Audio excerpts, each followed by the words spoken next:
noir de Rome. Je dirais la couleur noire aussi, par rapport à la densité du vin. Le vert lui irait très bien, je trouve. C'est un domaine, une propriété où on a des prairies, des marais, des bois, et on a une approche environnementale assez marquée sur la propriété. Un taureau parce que c'est une force et une puissance. Un cerf, le roi de la forêt, un animal sauvage. Une panthère noire pour la couleur de son vin.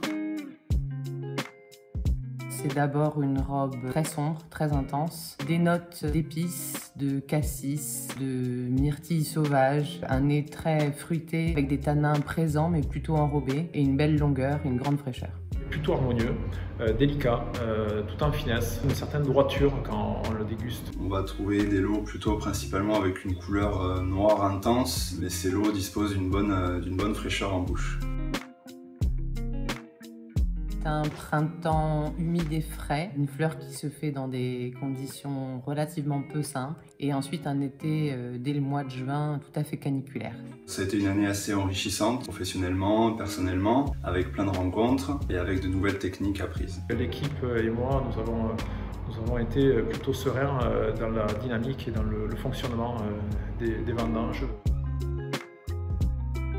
Celui d'un séisme de très forte magnitude. Ça, bien sûr, nous contraignent à ne pas pouvoir proposer et présenter le fruit du travail de toute l'équipe du château. C'est une période plutôt compliquée, mais restons unis, protégeons-nous, faisons ce qu'il faut pour bien travailler en toute sécurité et tout ira pour le mieux. Les équipes vont bien, elles sont comme nous tous au travail. Bien sûr, l'organisation du travail est modifiée pour permettre à chacun et collectivement de garantir la santé et la sécurité de chacun d'entre nous.